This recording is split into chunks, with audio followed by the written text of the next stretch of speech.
All right. Welcome. Welcome to Lunch Therapy. This is your show where you can take a break from the crap. I hope that everyone is enjoying their Friday so far. Today is Interview Friday, and we interview interesting people on Friday, and today is no exception. Today we have the wonderful Michael Monks on. He's an actor. A lot of you have seen his face. You've all probably seen his face.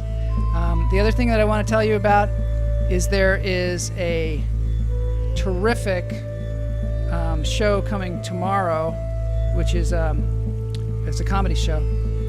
And this is it. It's called You Bet Your Ass, a comedy show that gets you right where you live. I'm in that comedy show. So is Cade, Chris, Harlan, Susanna, Adam Barnhart is just fantastic. They're all fantastic. Anyway, it'll be fun. It's tomorrow night.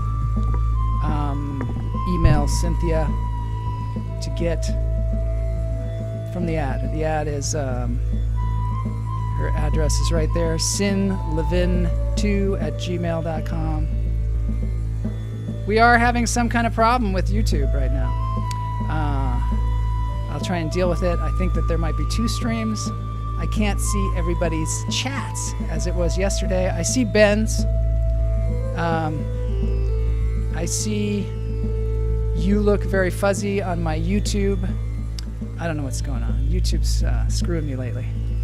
But if you can get over to Facebook or Twitch or just hang out on YouTube, I'll see if I can rectify it. But you know, that's this kind of show. The tech person is also the host. There's Boney, but I think he's taking a nap right now. Anyway, let's get into, speaking of Boney, let's get into Lunch Therapy. Ladies and gentlemen, Lunch Therapy. I'm gonna get myself a modem. I'm gonna get myself a modem. I'm gonna get myself a modem. I'm gonna get myself a modem. I'm gonna get myself a modem. I'm gonna get myself a modem. Okay. It's breathing time, and, you know, I need it because technical problems really kind of stress me out a little bit, so I need to get de-stressed. At the beginning of our show, every show, we breathe, we take in 2 deep breaths, and then we take in another deep breath, which I think that's 3. So here we go. In through the nose, out through the toes, and this means everybody take it in, hold it, let it out. Glad to see everybody today. I'm really excited about this because Michael Monks is one of my favorite people. And I'm going to take in another breath. Take it on with me. Hold it.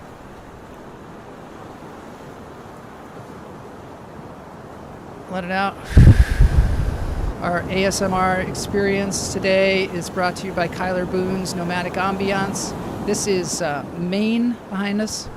There's a lighthouse there. This is in honor of Trish King, who is one of our new hummingbirds, because of course we have the cult of the hummingbird. Trish King played music on Monday's show.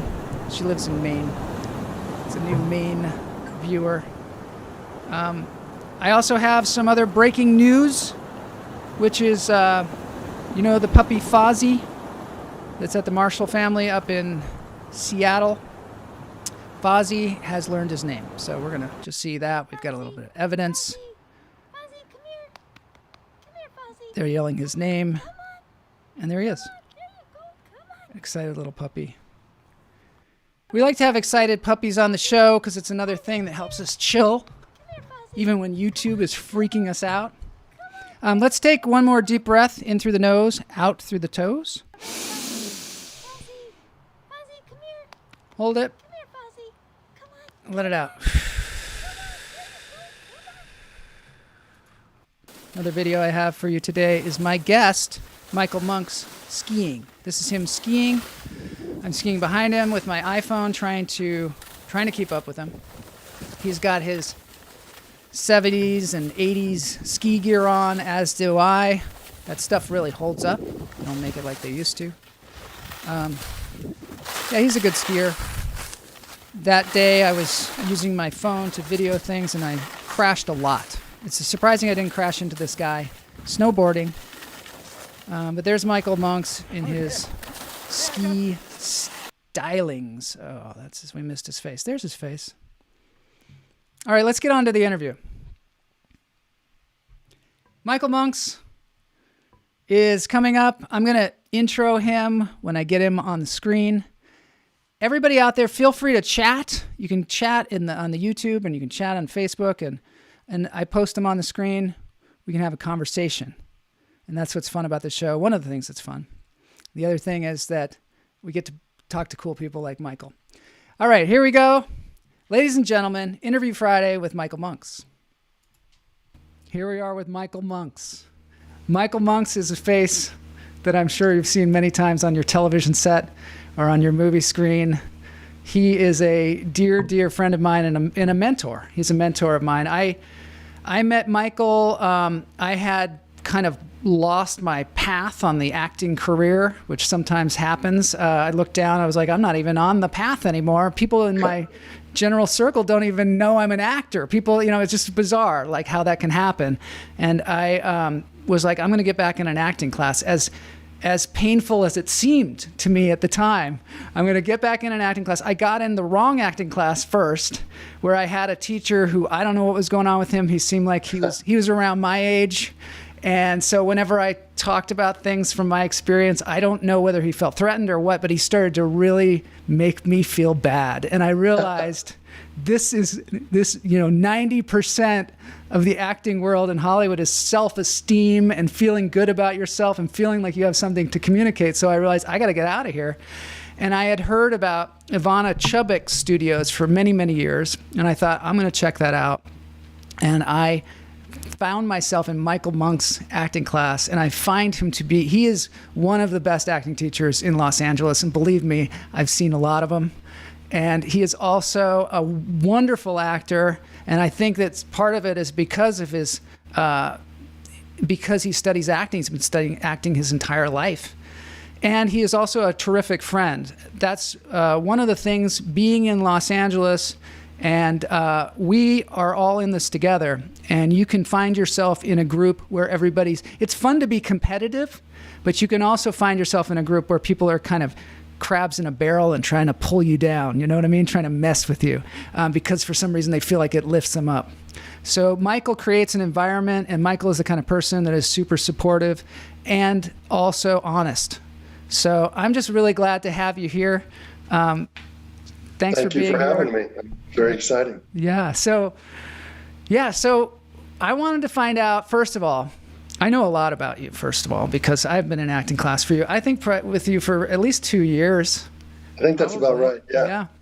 And so I do know a lot about you, but I have this feeling that you, when you were a young kid, probably didn't even know you were going to be an actor. Is that true?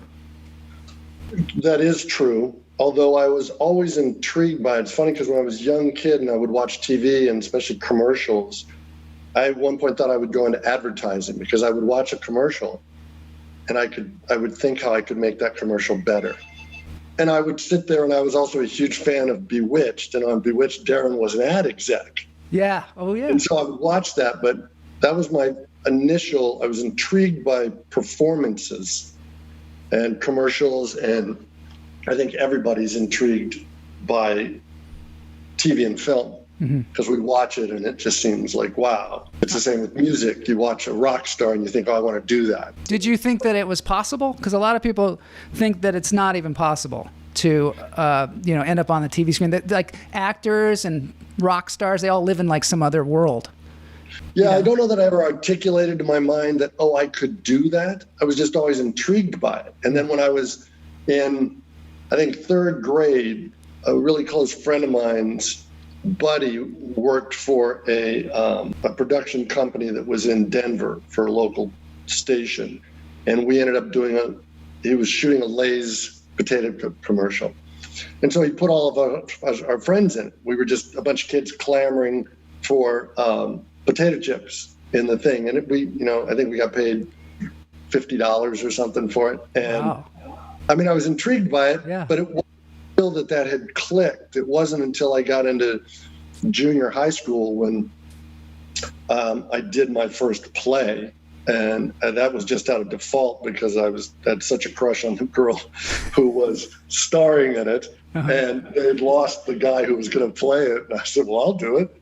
And, I was out, wearing purple tights because it was the Prince and the Ugly Duckling. And so that was when it started to intrigue me. And all through high school, I was starting to get enamored of it. Mm-hmm. And then I saw a production of Beckett's Endgame that our theater company put on. Which is a very uplifting show to see. So intense. And Two people in a garbage can, in garbage and I was cans. sitting in the front row, and I was probably a sophomore. Yeah. And these two actors were so emotionally available. It freaked me out. I was so uncomfortable sitting there watching people expose that much of themselves, because as a kid I'd pretty much shut down due to the loss of my father when I was very young. So I was emotionally just locked off. Yeah. And watching people expose that in front of people was mind-blowing, but obviously I was drawn to it. Yeah. And then when I went to college, I took an acting class while I was in work. I was a construction engineer major, which is I ended up getting a degree in that. But I went to a school that didn't have a really hardcore theater department, which allowed non-majors to perform in it. Mm-hmm. Because if you go to a high-end theater school, if you're a non-major, you're not. Get out of here. Yeah, get out of here. Exactly. So they welcomed me, and I took acting class and started doing productions, and that was when I really. Was that in Colorado? Yeah, Colorado State University. Mm-hmm. And by the time I graduated, and I was offered many engineering jobs around the world, the head of the theater department there, his name was Dr. Porter Woods, had a connection to the neighborhood playhouse in New York City, Sandy Meisner School. And he came to me and he said, you're too talented to be an engineering major. And I said, yeah, I'm too practical to be an acting major. Yeah. He said, well, and by that point I was starting to mull about the possibility of this. And he reached out to them and got me into the school. I didn't even have to audition. And Wow. And I was torn. I remember my whole back half of my senior year, I had all these job offers all around the world with construction, big money, and I'd been accepted to acting school, and I hadn't decided. And I just kept waffling. And finally I thought, how am I going to feel when I hang the phone up when I turn down that acting school? Mm-hmm. Oh my God. And for people out there that might not know, this is like the acting school. Like, it was a perfect moment to be in that school. Sanford Meisner was one of the greatest acting teachers that ever lived. And this was like a 3-year program, 2-year program? It's a 2-year program. You have to be asked back for the second year. They go from about 100 students in the first year to 30 in the second year. Wow. And so, but that was that moment. I thought, if I turn them down, that opportunity may never come again. I could always go work in construction. Mm-hmm. And so that started me on the path. What's that technique like? Well, it's called repetition. And it's all, Meisner's description of acting is responding truthfully under imaginary circumstances. So he is known for an exercise of repetition where you speak to your partner and repeat back exactly what they're saying. And he's doing that. The initial reason for that is because he's trying to teach people to listen and observe the other person. And so you start with these, inane things. You're wearing a red shirt. I'm wearing a red shirt. You're wearing a red shirt. And so that's the joke. And then it ultimately devolves down into F you, F you, F you, because you're getting to a place where you're responding emotionally out of what is coming back at you from the other person. And that's sort of the root of his thing. But it is all about responding in the moment spontaneously. And eventually you end up trying to do that through dialogue that you've memorized. And the school is famous for, Robert Duvall and Diane Keaton. And, the list is enormous of Oscar winners. So it was thrilling because I was living in New York City, a place I'd heard about my whole life but never been.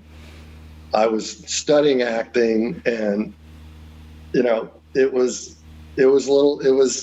overwhelming in a really positive way. What was your normal state like? Because a lot of times actors, they have to have a lot of confidence. They have to be very sure of themselves. You said you had some tragedy early on in your life, and seeing those people with those emotions on that stage, allowing themselves to do it. How did you break through that and become someone who is emotionally available and someone who is very confident? Well, it's funny. I joke, and people who know me would never perceive this, but because of that childhood stuff, there was a great insecurity and sort of lack of confidence, although I never really demonstrated that as often because I put on a good front.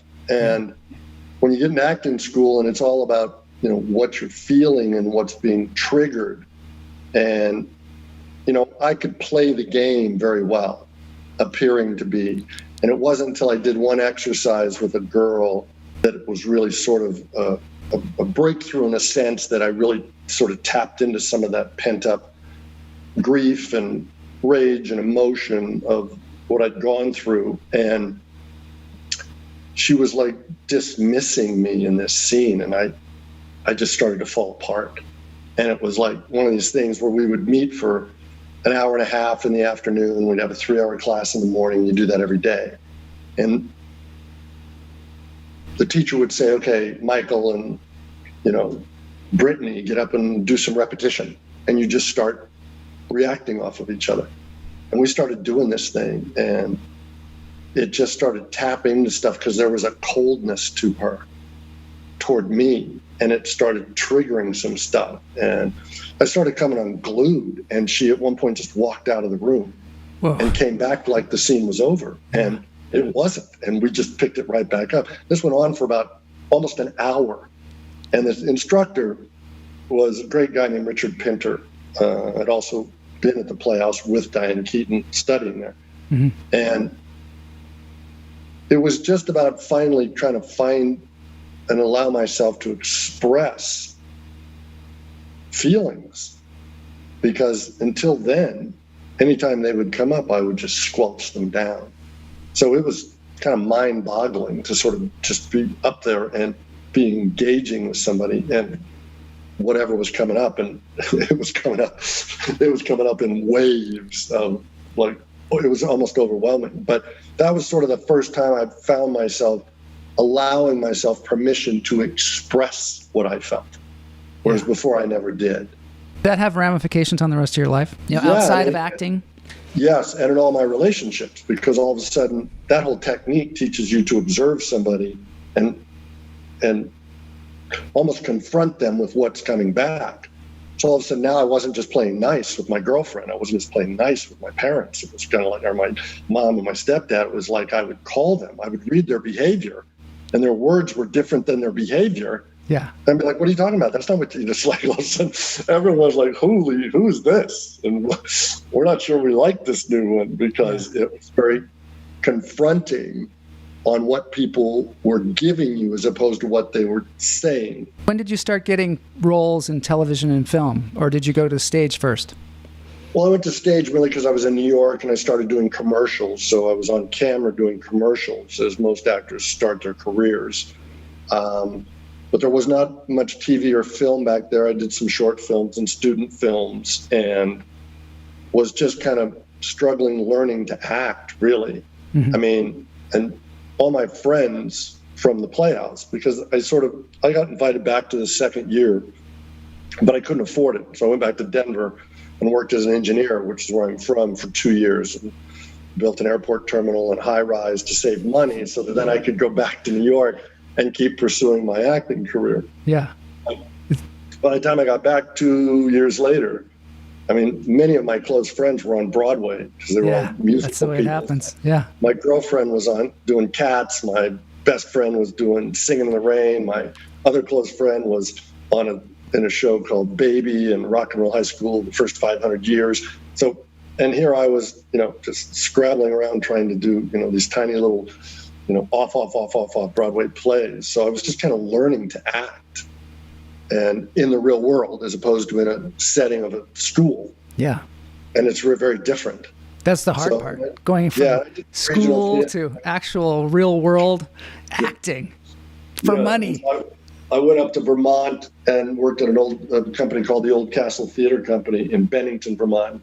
Yeah. I did a production of Streetcar Named Desire and played the Carl Malden role. That was I started doing regional theater, and then I just decided I need to get to LA because I'd auditioned for a few movies and gotten callbacks, but never booked them, and people just said I would do well in LA. And part of it was breaking out of that comfort zone because I was comfortable in New York because I'd lived there and I had a great bartending job. I was making good money, so I was financially comfortable, and I was auditioning and doing commercials, but I wanted to stretch and move forward. So I just started in January. I started telling everybody I'm leaving in September. I'm leaving in September, and came September, I had to go. So you just came to LA pretty much cold. Totally cold. Yeah, a good friend of mine. It's so hard, isn't it? I mean, a good friend of mine from New York had moved out to LA, so I had a place to stay. And I bought a car from a buddy of mine, an old Honda Accord hatchback, loaded up my stuff, and came west. Wow. So, well, how did it go when you first got here? It did. It went very easily. It was sort of like too easy. And again, partly just allowing stuff in. Yeah. I got here in October. I booked my first movie in December, a supporting role in a low-budget Roger Corman movie. Roger Corman. He always gives people their start. I know. Rock and Roll High School Forever. No way. You were in that? The sequel to Rock and Roll High School? Oh, my God. That's so great. Were the Ramones in that one, too? The Ramones were not. Originally, they were supposed to have the Red Hot Chili Peppers were going to do the soundtrack. Really? Wow. But then Corey got sort of caught up in some of his issues because Corey Feldman was the star of the movie. Yeah. And they backed out. This is the story I've been told. Yeah, and then a year later, I booked my second movie was a studio picture with Universal's Pictures opposite Matthew Broderick and John. So this is Out on a Limb, right? Yeah, John C. Reilly and I. You and John C. Reilly are like these crazy hicks out there that runs into drunks. Yeah, Matt, all sorts of things. So it was kind of like I walked in and LA welcomed me with work. And then... Yeah, that was like a big role, too, to be like kind of an early thing. Supporting lead. It was a big budget movie for then. It was a $15 million movie back in the, in the 90s, and which was a lot. And, and then, it was funny because then it was more like I came back to earth because then I started doing one-line parts and small TV and, and then it's been up and down ever since doing... as a career is, Yeah. One of the things that people know you from is the practice. Right. You were the guy with the head in the bag. If anybody hasn't seen this, go back and check it out. I think it's on Hulu. But you did like a season of the practice and then they brought you back or something, right? I mean... Well, it started, it was George Vogelman was the name of the character. Great character, George Vogelman. David E. Kelly wrote it and created it. And I'd auditioned for it. I went in one day because they only got... 5 episodes was their first order. Mm-hmm. And so I'd gone in to audition for a small part as a photographer who was on the stand being interviewed. Yeah. Because he was a photographer, he thought he had a perfect memory and stuff. So, but they wanted a guy who looked more like you, sort of an artsy guy with the hair and the beard. And so they called my agent the next day and said, hey, we liked him, but that's not really what we're looking for. Can you come back and read for a cop who interviews him. Uh-huh. And so I was like, sure. So I went back and I read for that. I was walking out the door, Jeffrey Kramer, who was the co-EP on it, said, hey, will you hang out for a minute? And I said, sure. And so they came out and they brought me this George Vogelman character, which was a one-scene, one-day guest star of a guy who reached out internet dating Eleanor Frutt, which was played by Cameron Manheim. Oh, yeah. And the scene was they finally meet and she rejects him. Mm-hmm. And in the show, she had postponed meeting him because she was afraid he was going to turn her down because she was heavy. Mm-hmm. And so then she meets him and she rejects him. I had a great time, and Cameron and I got along very well. And then a couple weeks later, the head of casting called my agents and just said, hey, they are over the moon with his performance, and they want to bring him back. And they wrote this whole episode where I show up with this head in the bag. That was crazy. And it just started, what turned out to be over 4 seasons of, this killer, cross-dressing serial killer. Becomes a nun, or he dresses up as a nun. Yeah, and has this sort of on-again, off-again relationship with Eleanor. So, it sort of put me on the map, which was really fun. And when he's writing for you, it doesn't get too much better than that. Yeah, I bet. David E. Kelly. Did you sort do of any other David E. Kelly shows? I did. I'd done a Picket Fences before that, which she was on. And then later, after that, it took like 4 years before they would put me on another show. I did an episode of Boston Public, and then I did Boston Legal. Was there a while there where you got kind of typecast as a serial killer? Yeah, it was kind of interesting because the character had such sort of an impact on people. People will see me and go, "Don't I know you?" And then once they realize, they have this visceral, "Oh my God, you're that guy." No, you're that guy. Because that was a great character. Because as the viewer, you don't really know what's going on with this guy. You don't know whether he's like just a super nice guy or whether he's killing people. And it's not even though we found out he was killing people, people still were torn because they still liked him. Yeah. Well, you really identify with him because he gets rejected in the beginning part too. When you first see him and she rejects him, you just feel so sorry for him because he's just like, what? And just so vulnerable. It drives his whole arc of someone who is attempting to get his power back because he's been denied and rejected, throughout his whole life. So the way he does that is obviously through, killing people. So, but no, I didn't. I did little stuff, but I didn't work for a long time because people so identified me with that role, which is great. But I would be at a commercial callback and I would walk in and someone would go, "Oh yeah, you can't sell people soap or whatever." Right? Guy's creeping me out. Yeah, and then the client would say, "Can I get an autograph from you?" Because this other actor was standing there, and as I walked out, he goes, "You're going to get this." I go, "Oh, no, I'm not going to get this because this, And then I started, people would ask me that, and I'd be like, "Yeah, I'll sign your autograph when we're on set." But I didn't work commercially for almost 4 years. Wow. So, did you then? When did you start teaching acting?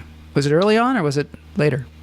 Yeah, I guess it was later when I think it was probably 10 years later after I got to LA because I had started studying at the Chubbuck Studio.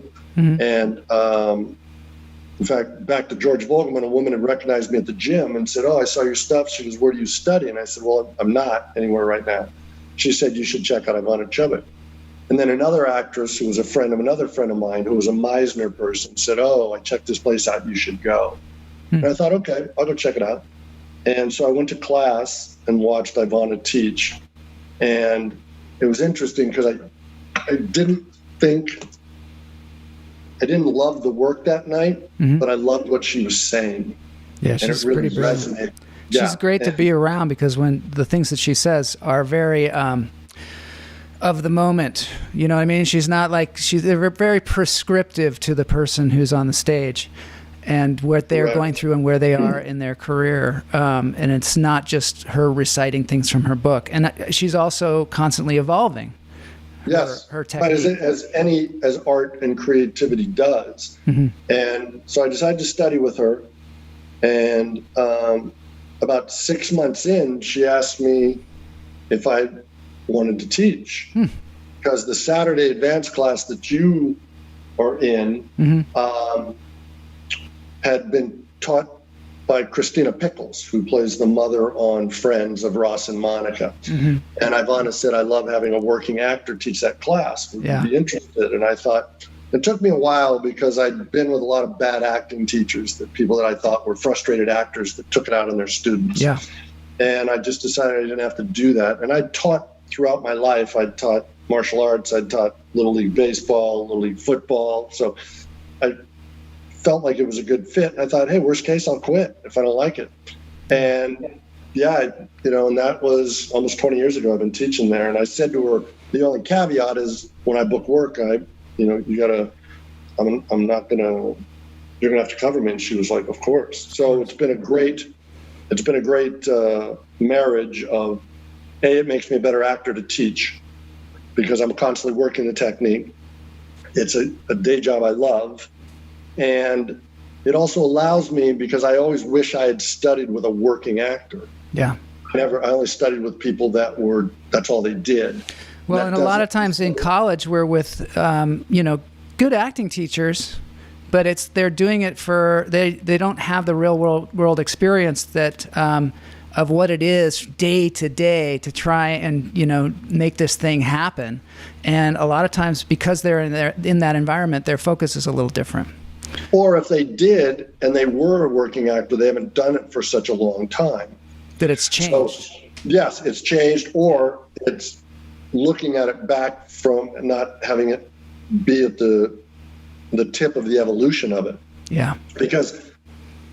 And part of it was too, decided early on that I had to look, just because it's sort of who I am, I looked at people in my class as my peers, not as my equals, not as I'm above them, which is sort of the traditional teacher-student relationship, that the teacher knows more and is above you. Certainly that's what it is in college. That's what certainly professors are sort of above you. And so I approached it that would not work for me. So because I have to do everything I'm trying to teach, I go do it at night for my auditions. And when I'm on set, the same thing, I'm trying to,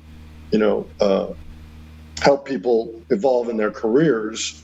I think that's super helpful, because I think there's a trap in acting teaching where I don't know what happens to some people, but they become sort of megalomaniacal. They become sort of like a guru, and they start to be sort of weird and controlling. And some of them come on, some of them come on to the students, and they have, sexual relations with them. And it just gets in this crazy realm. I mean, I've had acting teachers, and I won't mention any names, but got to this weird level where they actually had people sign away their car and say, if you ever quit my acting school, you'll give me your car, which doesn't make any sense.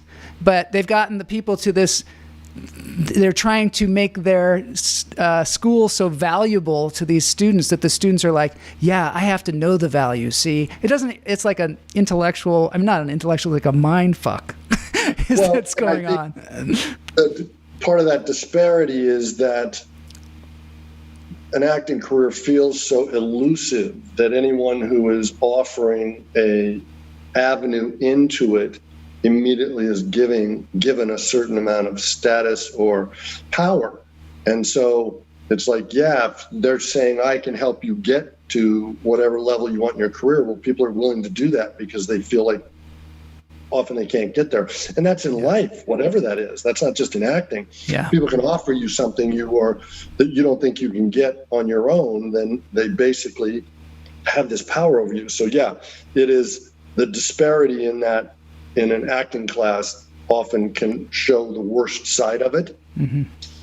And on the best side is that you're creating a creative environment for people to expand their abilities and move forward in their careers. And be vulnerable, like you were saying, and, and use it. And Ivana's whole thing is that we're using anything we have, not to re-injure ourselves, but to empower ourselves with it. We've all gone through things in our life, and we want to utilize them to benefit us to move forward, as opposed to just re-injuring ourselves with emotion. That is what I wanted to talk to you about too, is, okay, so you did the Meisner training, which is very personal training, and being present in the moment with the other person, observing, listening, connecting with the person. And then you move into this kind of training, which is very objective related, very, they use what's called a substitution, where you substitute people from your life into the scene so that you have an emotional connection with it that's broader than just the person that you just met 5 minutes ago. And then you also use inner objects and all these things. So it puts like another layer on it. Or how do those two go together? Because you've said that they go together very well. And I've talked to other people that say, no, they're completely opposite. Yeah, and I never understood that, but that's okay. Whoever's perspective is theirs. But Meisner, to me, is very much, again, in that moment, reacting, responding, And I feel the Chubbuck technique adds a structure to that. So whereas Meisner, often it's whatever you're feeling, go with that. And there's real value in exploring that and having access to that. So if I'm feeling angry, I can express my anger. So where I feel the Chubbuck technique, then on top of that, we're still in the moment to moment.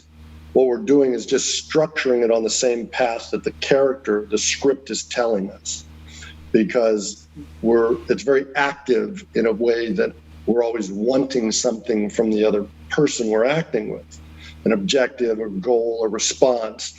So the reason we use personalization the way we do, which is the substitution, which is sort of what sets us apart from other techniques, is merely to ground us in the need or the stake to achieve something, so that we're still now acting the character moment to moment with these lines we've learned, because we're pursuing the objective that the character is from somebody in our life who we don't have it from. So I'm in a real time trying to get you to give me what I want, just like the character in real time is trying to get what the other character can give them. Mm-hmm. By substituting a person for the other character that we really need that objective from, that we currently don't have, I'm chasing this in real time. Yeah. And we're looking at acting as we watch it on the screen.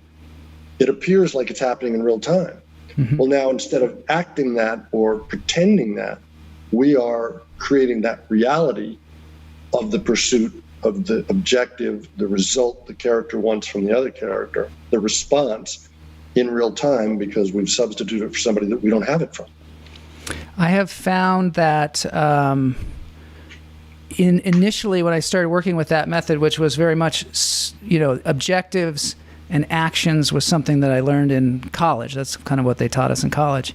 And then this new kind of layer of substitution and inner objects, which substitution is substituting a person in your life where you have something that you want from them that is the same as the scene or similar to the scene. And then inner objects, which are different things that you substitute for stuff in the scene that you're talking about, essentially. Well, think of it, say it as personalized. We're personalizing what we're talking about in relationship to our substitution. So when I first started doing that, it felt like a lot. And, and it was like a lot. I got all this apparatus going on here because there are other layers to this, other steps to this too, such as inner monologue and all kinds of things that are going on. The time that it finally started to really gel for me, and the last step, she has all these steps and they're very specific. 12 steps? 12? 12, yeah. 12 steps. The last step is let it go.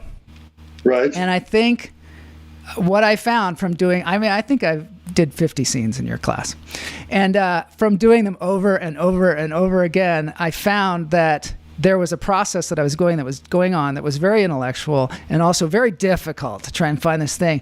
But then once you kind of got it all sort of lined up and you could actually let it go, you could just be in the scene and just feeling your body, essentially. And all these things would kind of flash in as you were doing the scene that were very real to your experience, just like memories flash to you while while we're talking right now. You have a memory of something. These images come in, and all of a sudden it was very freeing, because if you really let go, then all of a sudden it's like, oh wow, I'm really having a life experience here on the stage. And it's because of all that other kind of tedious work that I did up until that point. And then your ability to do that work can become shorter and shorter and shorter, because that's, Well, yes, the more you're comfortable with that, and it's no different than learning anything. I mean, acting is the only profession in the world that people think they should be brilliant at it the first time they do it. Yeah. And you don't think of that about tennis. You don't think that about brain surgery. You don't think that about anything except acting. Well, you know why, though? One of the reasons, I think, is because, well, first of all, a great actor, you don't see the engine. Effortless. You never see the engine, and it seems effortless. And maybe at that point it has become, just like a great virtuoso piano player, you don't see that, all the struggle that went through that. You don't see all the mistakes. But the thing about acting is, I think, is sometimes somebody can do a brilliant performance the first time they do it, because they don't have anything on it. They just the role happens to be perfect for them.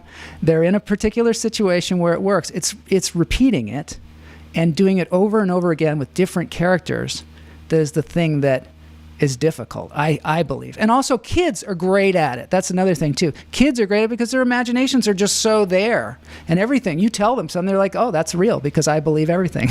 But they also don't judge themselves for doing it when they're kids. I mean, all kids, not all kids, but generally they are so just living in that moment of it, But again, part of it is what the virtuoso piano player, the virtuoso tennis player, they're still on the court practicing every day. Totally. So and just like when I'm learning to hit my backhand, I know I got to cross, shift weight, roll my grip, cock my arm, follow through. Well, those are all the steps I have to do. Well, when I'm playing tennis, I don't think of those steps after I've practiced them. I do them. Do I always do them right? No. And then I don't hit the ball well. But when I do, I hit it well. And just like a beginner can swing, because I'm a golfer as well, a beginner can grab the club and just swing and hit a perfect shot. But then they're trying to replicate it the next time as opposed to they were just in the moment doing it. That's when it gets hard. So that's when we get hard. And that's why the steps initially are very technical and intellectual in their application. Although we're looking to tap into things that affect us and move us, we have to be able to articulate what we're doing. That's why step 12 is let it go, trust it, just like when you're running a race, when you're playing a tennis match. If you're out there thinking, throw the ball, change my weight, shift my racket, you're not going to do it well because you're not just allowing and trusting that you are capable of it. So that's something I wanted to talk to you about too, is mindset. So you are a veteran actor that's been acting for decades, but you come into environments that people don't realize this. It's harder sometimes to be somebody who's not on the show every single day. Just walk into a set. You don't know anybody. You've been hired for a day. You have to come on. A lot of times you have to say a lot of dialogue, do the role, and you have to meet these people where they are. And the ability to step onto that, and it's nerve-wracking at the same time. Truly. How do you manage that kind of thing? How do you manage your mindset when you're coming into an environment where you're the foreigner, but you're supposed to come in there and kick ass? Well, you got to acknowledge, there's going to be nerves. So don't expect there not to be. But to me, it's all about preparation. I mean, it's funny, back to the practice, I'd done some television before then, but never big parts, episodes, whole episodes sitting on my character's shoulders. Yeah. And I would be on set and see people with their little sides flipping along, and then they'd set them down, they'd do their scene. And so I was like, oh, okay, that's what actors do. And the first scene that I had done on the practice, I had auditioned for it, so I had memorized it, so I'd worked on it in the audition. Now all of a sudden I'm getting a script that I've never auditioned with, same character. And the opening scene I did that day, and they started on me. Often they will start on the star, and they started on me. And it was real clear early on I was ill-prepared. Wow. And because I thought, you're an actor, you're on set, you're flipping your page, okay, let's do this. Right. Now all of a sudden I've got a 3-page scene of dialogue that is all on me, let's go. And I remember, and I got through it that day, and it turned out good. But boy, right after that, I thought, I will never step on set until I am so cold on my lines. Yeah. So committed in my work and my choices. Now, those may get adjusted by a director. She may say to you, hey, let's tweak this. But it's about preparation. The more prepared you are, the less nerves there are, and the more comfort and freedom there is in your performance. And even when you think you're prepared enough, you probably aren't. Prepare more. That's how you walk in and give a performance where people notice and go, wow, guest stars really got on top of it today. Yeah, you've worked with some, kind of really high-powered actors. Do you ever get intimidated by the other actor when you're on the set? Like if Not you're in so a much. group of I don't know, Meryl Streep and a bunch of people. Yeah, well, unfortunately, I've never acted with Meryl, which I would love to, but I've certainly Yeah. acted with a lot of Oscar winners. Yeah. And the beauty of what I love about this business is the first movie I ever did was a NYU student film. And I remember being on set and I was excited. It was a short film and I was cast as the lead. I remember just the community of the crew. Like I need an apple box. Somebody would take off. I mean, like with conviction, grab that apple box and come back and put it. I was like, wow, I need a flag. I need this. I need makeup. And I mean, it was just such a community of everybody knew what their job was and was committed to doing it to support the whole. Yeah. And I really find that if you can bring that mentality to when you're coming on as a day player and you're acting opposite a star, an Oscar winner, that they're there just trying to support the whole, and you are too. Yeah. And that kind of alleviates a little bit of that. Again, have I been starstruck? Sure. I mean, I remember doing Air Force One and walking on set the first day, and I got there at lunch, and Glenn Close walks up to me and says, hey, you want to have lunch? I was like, okay. Here I am sitting here yakking with Glenn Close. And we had scenes together.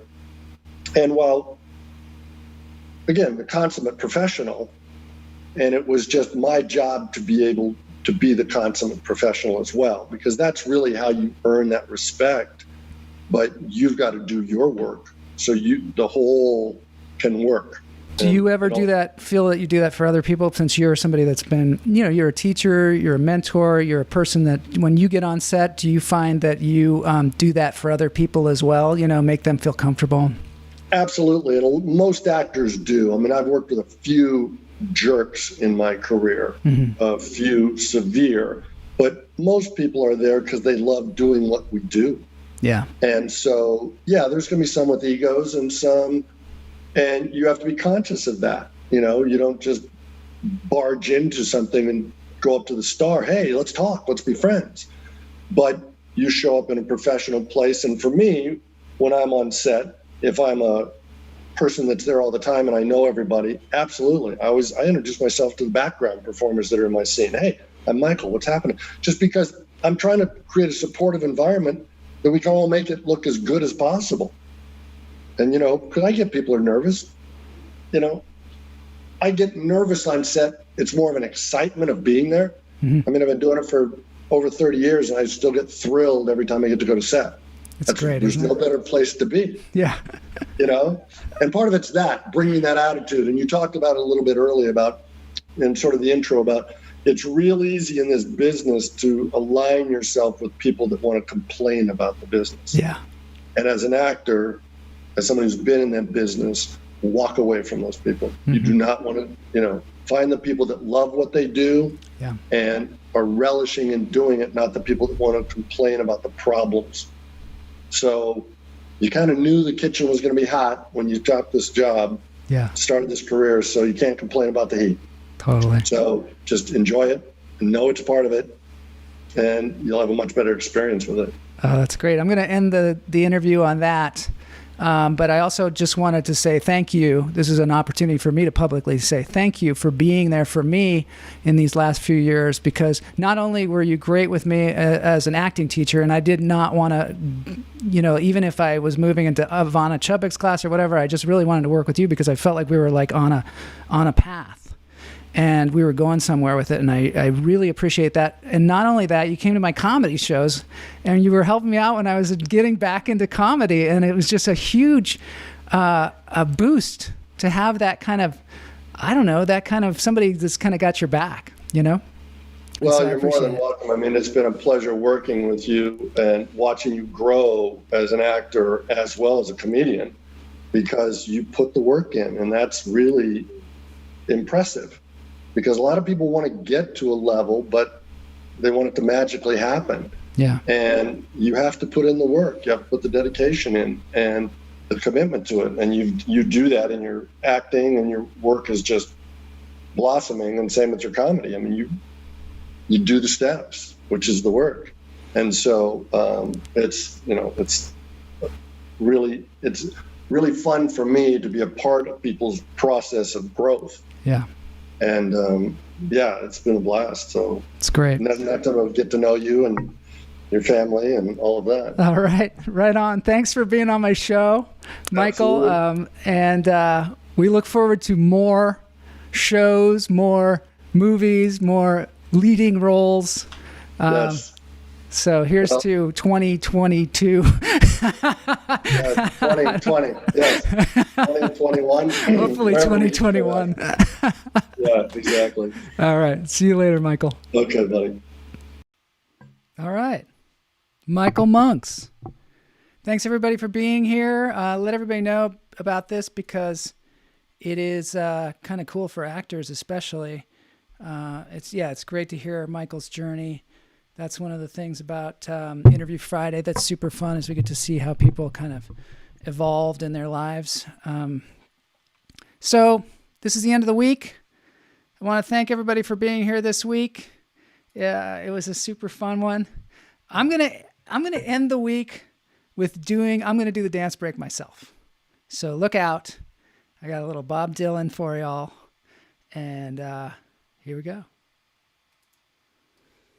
Hey everybody, I'm going to do the dance break today. I hope you'll join me with dancing to this Bob Dylan tune. Come gather around people wherever you roam. I'm going to talk over myself. I talk over everybody else, so I should probably soon you'll be drenched to the bone. If your time to you is worth saving, I don't know what to say, but except there's a comedy show tomorrow night, and I hope you can all join us. It's very exclusive. You have to get the link from Cynthia Levin, but Kate's going to be in it, and lots of cool people. And yes, keep your eyes they are wide, the changing. chance won't come again. And don't speak too soon, for the wheel's still in spin. And there's no telling who that it's naming. There's no telling. Will I lose and now will later win? For the times they are changing.